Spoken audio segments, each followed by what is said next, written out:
All right, let's flip over to football, Joe. I think this is a more sizable, newsworthy exit as Andrew Dennis, four-star prospect, the highest ranked signee in the class of 2024, has entered the transfer portal. You had caught wind of this. We both had caught wind of this over the weekend, and it was just like, what? How is that happening? Because this guy was so bought into the program, but after one semester, he is leaving. And while he wasn't going to play a role this year, I know there's thought he could play a two deep. I think that changed with their transfer additions and what we've heard of those transfer additions.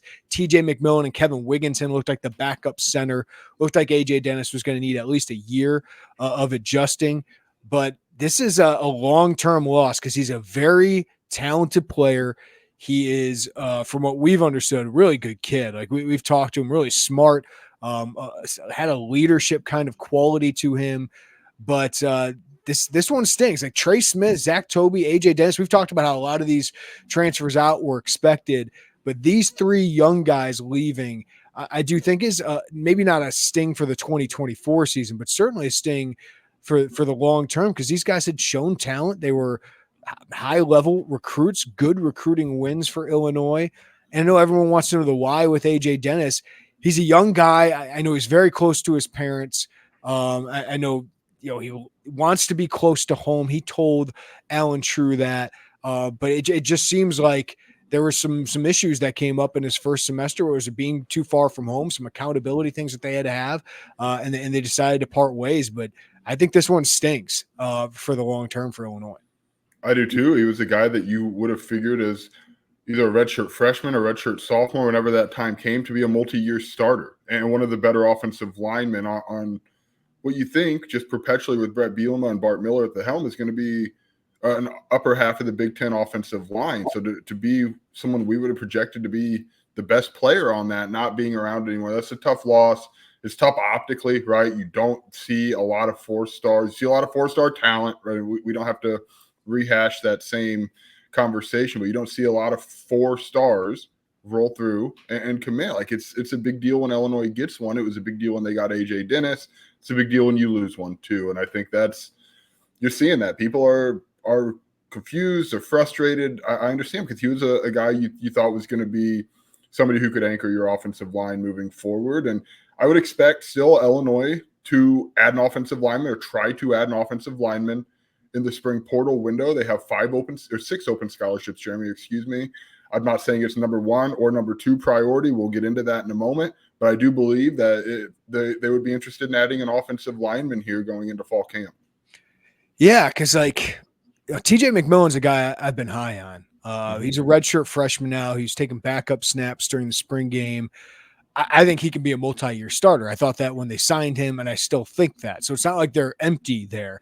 But what I've liked about what they've added offensive line-wise over the last couple of years is they have a margin for error, right? Like I feel like they've recruited well enough that they have a margin for error, especially with what they've added in the transfer portal. But now you need maybe a McMillan to hit. Like there's more pressure on that one to hit and for him to be a starter whenever after Josh Kreutz leaves. But the good thing is you have Kreutz for 2 more years, then McMillan will be there for 2 more years behind him. But he's got to be a starting quality player, or you got to find something in the portal. Like one semester after he leaves, that's kind of alarming in a single instance. This is happening. Like when guys are able to transfer whenever they want, if there's a sign of issues, maybe it can explode like that right away. And for it to be the highest ranked signee just one semester after he joins your program, that stinks. That stinks. So we'll see where it goes. But if there is one position, if you're looking for a silver lining, they've recruited offensive line well. Still, this is one of the best recruits you've gotten in that room. Yeah, it's a very small silver lining, I guess, if you want to look. Like you didn't lose a quarterback, right? Or a receiver, or you can go down the line. Like they've got, I do like what they have at offensive line. And I'm not trying to make anyone say, oh, well, what a no big deal. AJ Dennis, like that stinks. It stinks for Illinois. But I think the staff at that position in particular has earned the benefit of the doubt. I think they're going to go be able to add a talented guy. And there are people in their car listening to this saying, well, last year they said the offensive line would be good, and it wasn't. Fair. That's fair. Look, I get it. I get it. And look, until fall, not until August, until September. Yeah. Like right now, people are probably just tired of hearing I get all that. I understand the level of angst that people are feeling right now because they want to see some of that play out on the field. I just look at that offensive line room and think if you lose a player the caliber of AJ Dennis 2 years ago, 3 years ago, whenever, like you're probably freaking out a lot more because there was a cliff, there was all sorts of, oh boy, they're mowing outside. Let's see if we can get through that. But like I think they'll find someone, whether it be in the portal or whether it be in the high school ranks, to come in and help kind of ease that void a little bit. Yeah, we'll see what they do. And I think this is what Illinois fans need. They need an addition for Illinois football. They need, because I thought they did well in the portal for the most part, adding guys like Cole Rusk and JC Davis and Kevin Wigginton and Dennis Briggs and Anthony Johnson. That's a concern that he left too.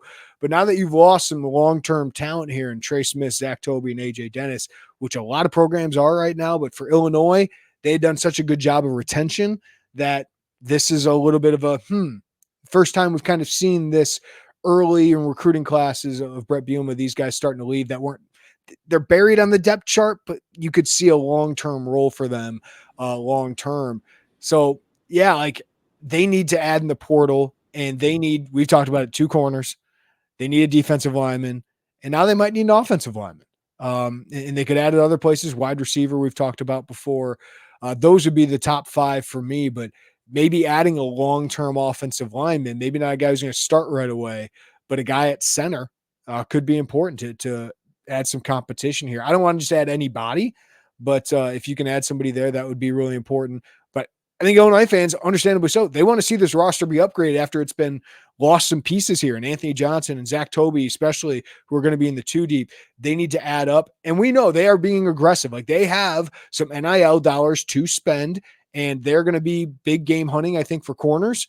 And I think they can sell a rotation spot for defensive line. And they're pretty quiet in their transfer pursuits here, Joey. So I don't know if we're going to hear a lot of these things. It'd probably be good for them if some of that did leak out. But we know they're going to be aggressive with some of these positions, especially corner.